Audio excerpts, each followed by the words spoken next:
You can now support Ghost Maps on Patreon. Simply look for We Are HANTU or click the link in the description. Ghost Maps. Entry 97. Sentosa, Singapore.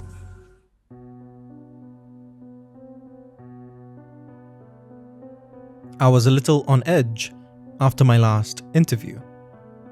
I thought I saw a familiar little girl. Over the last couple of days, however, I've come to the conclusion that it was probably nothing. After all, I have been pretty busy. With almost 100 Ghost Maps entries under my belt, I think it's fair to say that my reputation has grown. More people than ever want to share their encounters with me. And it's not just people. Last year, I was visited by a group of spirits, reminding me to be respectful when I collect their stories. Plus, there's that organization that I consult with every once in a while. All things considered, it's amazing that I haven't experienced any hallucinations before. I smile as I sip my kopi at this coffee shop in Bedok. But then, I look up and I see her again. There, among the crowds of this coffee shop. The little girl. A little girl that, prior to these last few days, I haven't seen since my mentor died. Since I started Ghost Maps. She waves at me, and I'm about to jump out of my seat when Mira, my interviewee for this evening, steps in front of her. As Mira approaches my table, I realize that the little girl has vanished. Suddenly. Just like she did the other day. I must look frazzled. Mira asks, "Are you alright?" And only takes a seat after I give her a slight nod.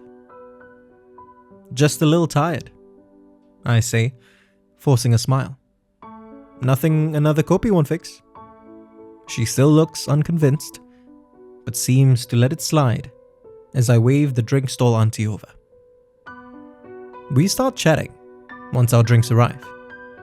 Thankfully, I'm too focused on our conversation to think about the little girl. See, Mira is an orthopedic surgeon. One of her patients is another interviewee of mine named Neil. I was just telling him this story during one of his appointments, Mira says. It wasn't a big deal, just a bit of conversation. After I was done though, he insisted on passing me your contact details. I continue to smile politely, encouraging her to go on while fishing out my recorder. I'm not in the best state of mind right now, despite the hopefully convincing front I'm putting up. So, while I still have my wits about me, I ask Mira to start from the beginning.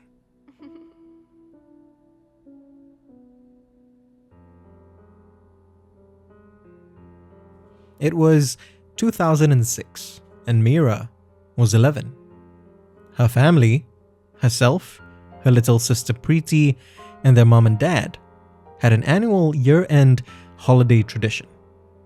It was something that we'd done since I was, I don't know when, since I was 5, if I had to guess, Mira says. Mira's family would spend a couple of days at a resort or hotel in Sentosa with their friends, the Chews. The Chews were Mira's dad's friend, Edgar, as well as his 2 kids. The oldest of the 2, Cynthia, was just a year younger than Mira. And then there was Jonathan. Ugh, Jonathan, Mira says. Jonathan was Preeti's age, 9 years old at the time. Mira explains that she and Preeti loved hanging out with Cynthia. The three of them would always have fun along Siloso Beach, building sandcastles, playing catch, and seeing who could swim out the furthest. But Jonathan was always spoiling their fun, kicking sand in their faces, trying to rub his nose pickings on them, and one time, even pushing Preeti to the ground. I know we were just kids. Plus, Mr. Chu probably didn't have it easy, being a single parent and all, Mira says. But I still get annoyed thinking about Jonathan. He was always starting trouble. This year wasn't any different, except the consequences were far greater than just a ruined day at the beach. On the second night of their stay, Mira's parents and Mr. Chu were going out for dinner. They left Mira and Cynthia in charge. You're both old enough to look after Preeti and Jonathan, Mira's mother had said. And for most of that night, Mira felt like her and Cynthia really did have everything under control. The kids ordered room service, they watched movies, they even played board games. But at some point during the night, somehow, Jonathan snuck out. I had never been so stressed, Mira tells me. As panicked as she was though, it was nothing compared to Cynthia. Mira's friend looked like she was on the verge of a meltdown. She was quietly sobbing and couldn't speak. Thank God for Preeti though, Mira says. Her younger sister stepped up and offered to stay with Cynthia, while Mira went out looking for Jonathan. She searched the resort grounds at first, but figured that Jonathan would be too bored with the brightly lit lobby and corridors. Plus, he wouldn't want to risk getting caught by his father and Mira's parents. So, she made her way out, first to the beach, then towards an area with more trees. Bear in mind, I was 11 at the time, and it was close to 9 p.m. Mira says. I don't care how developed Sentosa was. I was shaking the whole time, and not because it was a cold night. Eventually, she found Jonathan, laughing to himself as he ran among the trees and flashed the light into the canopies. Mira can't remember what exactly she screamed at him. She knows for certain that her voice cracked, while tears of relief and anger flowed down her face. Despite the trouble he was in though, Jonathan refused to go back with Mira. He kept saying he was chasing a big bird. Mira says, her voice going quieter. Soon enough, she managed to drag him back to the resort. But that's where the real problem began. When she opened the door to their room, she was greeted by Preeti. Her younger sister looked concerned. There's something wrong with Cynthia, she whispered. Mira walked over to where Cynthia was sitting on one of the beds. She didn't think anything was wrong at first. Her friend was sitting cross-legged, rocking back and forth. I assume she was still having a meltdown, Mira says. But when Jonathan came into view, Cynthia didn't snap out of her trance. Instead, she kept muttering to herself. Mira couldn't make out what she was saying. But I swear, I thought I heard more than one voice coming out of her, she says. Thankfully, their parents arrive back moments later. Mr. Chu looked mortified. Not again, Mira thought she heard him say, but isn't entirely sure. Mira's mother, however, leapt into action almost immediately. She ordered Mr. Chu to take Cynthia into his arms and follow her, while Mira's dad looked after the rest of them. Mira doesn't know where they went. Her mother refused to tell them.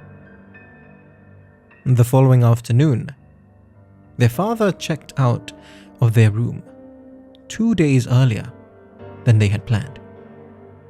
Together with Mira, Pretty, and Jonathan, he met Mira's mom at Harbourfront. Mr. Chu and Cynthia were there as well. Cynthia couldn't remember what had happened. She thought she'd fallen sick, Mira says.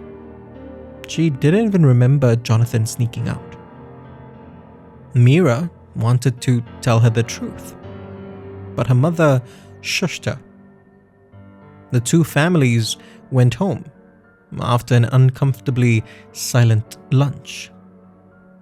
And Mira never saw Cynthia again.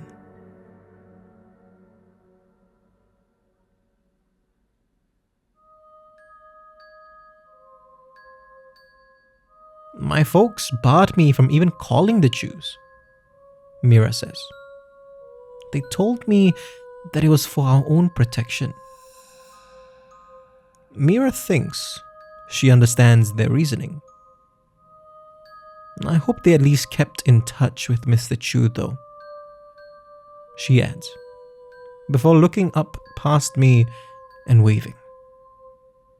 She smiles and tells me there's someone here to see me.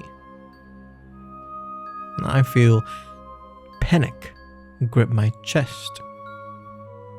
For a second, I think it's the little girl again.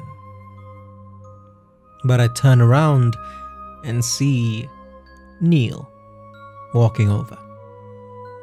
When I told him we were meeting, he said he wanted to come by and say hi, and maybe even catch up if you didn't have any other interviews tonight, Mira says.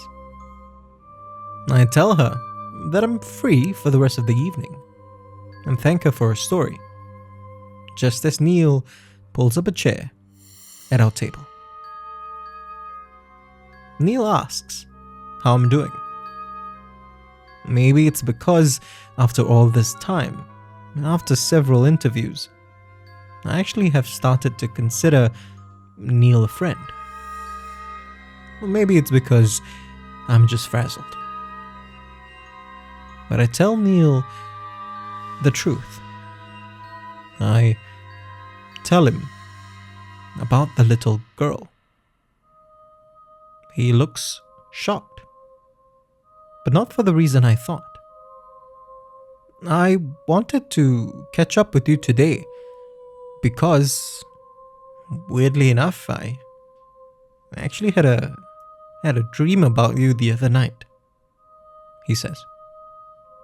And in that dream, there was a little girl too. If you want to discover more of Southeast Asia's other side, subscribe now and follow us on social media. You can also be one of our supporters on Patreon. Look for We Are HANTU or click the links in the description. Ghost Maps is a HANTU production, created by Kyle Ong and Wayne Ray, with art direction by Jolene Lim, and recorded on Audio Technica mics.